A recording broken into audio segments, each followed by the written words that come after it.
Hello everyone, আসসালামু আলাইকুম। আজকে তৈরি করে দেখাবো মজাদার কোকোনাট বা নারিকেলের আইসক্রিম। আর এই আইসক্রিমটা আসলেই খেতে অনেক বেশি মজা হয়।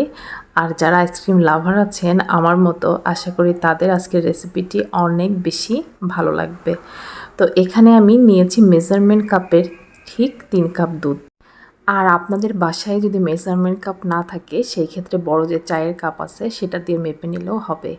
আর এখানে নিয়েছি আরও এক্সট্রা হাফ কাপ দুধ। এবার আমি এই হাফ কাপ দুধে ঠিক 1 টেবিল চামচ কর্নফ্লাওয়ার ভালোভাবে গুলিয়ে রেখে দিব।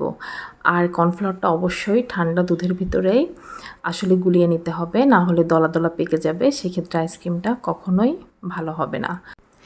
এবার আমি দুধটাকে খুব ভালোভাবে জাল করে নিব। যখন ফুটে আসবে সেই পর্যায়ে আমাদের বাকি উপকরণগুলো আস্তে আস্তে করে স্টেপ বাই স্টেপ অ্যাড করতে হবে। আর এই পর্যায়ে আমি এখানে দিয়েছি 1 চিমটি মতো লবণ। আমার কাছে আসলে মিষ্টি জাতীয় খাবারের লবণটা দিলে ভালো লাগে। তো এই যে দুধটা প্রায় ফুটে এসেছে, তো ভালোভাবে আমরা নাড়িয়ে চাড়িয়ে আমি এই পর্যায়ে এখানে আমি চিনি ইউজ করেছি হাফ কাপ। এখানে 3 কাপ দুধের জন্য হাফ কাপ চিনি আমার কাছে এনাফ মনে হয়েছে। মিষ্টি কেউ বেশি চাই মানে বেশি পছন্দ করলে বা বেশি খেলে চিনিটা বাড়িয়ে বা কমিয়ে অবশ্যই দিতে পারবেন। আর এখানে আমি দিয়েছি চা চামচের 4 ভাগের 1 ভাগ এলাচের গুঁড়া। এটা জাস্ট ফ্লেভারের জন্য ইউজ করেছি। আপনারা কেউ চাইলে এলাচের পরিবর্তে এখানে ভ্যানিলা এসেন্সও দিতে পারবেন। তো আমার কাছে এলাচের ফ্লেভারটা ভালো লাগে, তো আমি এই জন্য দিয়েছি। এবার ভালোভাবে এটা আমি জাল করে নিব। যখন জাল করে মোটামুটি ঘন হয়ে আসবে সেই পর্যায়ে আমি সেই গুলিয়ে রাখা কর্নফ্লাওয়ার, যেটা আমি গুলিয়ে রেখেছিলাম হাফ কাপ দুধের ভেতরে, সেটা এর ভেতরে আমি অ্যাড করে দিব। দিয়ে ভালোভাবে এটাকে আমি জ্বালিয়ে মোটামুটি একটা ঘন কনসিস্টেন্সি আসবে সেই পর্যায়ে আমি জালটা অফ করে দিব। এই যে দেখুন অনেকটাই ঘন হয়ে আসছে, দেখে আসলে বোঝা যাবে। মানে খুব যে ঘন আঠালো হবে এমন না, বাট আসলে চোখে এই যে এরকম একটা ঘনত্ব আসবে, এই দেখুন। তো আমি এই পর্যায়ে চুলার জালটা অফ করে এটা ভালোভাবে ঠান্ডা করে নেব। তো এটা এই যে এই দেখুন কতটা সুন্দর হয়েছে, এই যে আসলে দেখেই বোঝা যাচ্ছে যে ঘনত্বটা ঠিক এরকম থাকবে। তো এবার আমি চলে যাব নেক্সট স্টেপে। এখানে আমি একটা ব্লেন্ডারের জাগ নিয়েছি, এর ভেতরে আমি 1.25 কাপ মেজারমেন্ট কাপের 1.25 কাপ নারকেল, একেবারে ফ্রেশ নারকেল, আর 1.25 কাপ নারকেলের পানি নিয়েছি।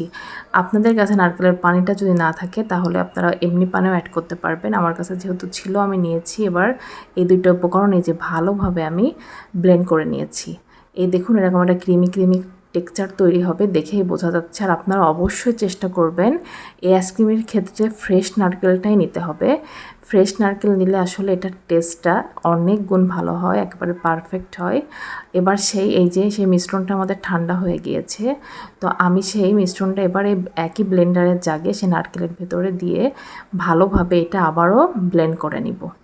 এই কাজটা অবশ্যই করবেন। এই যে এরকম একটা মানে ঘনত্ব আসবে বা এরকম একটা পেস্ট তৈরি হবে। তো এবার আমি একটা আইসক্রিমের জার নিয়েছি, আপনারা যে কোনো জারে এটা জমাতে পারবেন। আমার কাছে যেটা ছিল এই টাইপের আইসক্রিমের একটা মোল্ড ছিল, আমি সেটাতে এটা জমিয়ে নিব। এই যে সবটুকু ঢেলে আমি মানে 6টা আইসক্রিম এখানে আমার হবে। তো আমি ফ্লাপ করে নিয়েছি।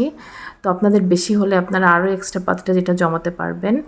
তো আমি 7-8 ঘন্টা ফ্রিজে রেখে দিব।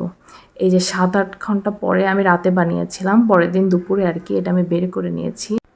এই যে দেখুন আমার আইসক্রিমটা কতটা পারফেক্ট হয়েছে। আর এটা খেতে আসলেই মুখে দিলে জাস্ট মিলিয়ে যাবে, একেবারে ক্রিমি ক্রিমি একটা ফ্লেভার। আর আমার আজকের রেসিপিটি যদি আপনাদের ভালো লাগে তাহলে প্লিজ ইউটিউব থেকে দেখলে আমার চ্যানেলটিকে অবশ্যই সাবস্ক্রাইব করবেন, আর ফেসবুক থেকে দেখলে অবশ্যই ফলো দিয়ে পাশে থাকবেন। এই যে দেখুন আমি এখানে 3টা আইসক্রিম বের করে নিয়েছি, বাকি 3টা আমি আবারও ফ্রিজে রেখে দিয়েছি। আসলে দেখেই বোঝা যাচ্ছে আমার আইসক্রিমটা কতটা বেশি পারফেক্ট হয়েছে। আপনারা যারা আইসক্রিম লাভার আছেন অবশ্যই কিন্তু এই রেসিপিটি বাসায় ট্রাই করবেন। আর ট্রাই করে কিন্তু আমাকে জানাতে ভুলবেন না যে আপনাদের আইসক্রিমটি কেমন হয়েছিল। আর রেসিপিটি ভালো লাগলে অবশ্যই আপনাদের মূল্যবান মতামত কমেন্টসের মাধ্যমে জানাবেন। সবাই অনেক বেশি ভালো থাকবেন। আল্লাহ হাফেজ।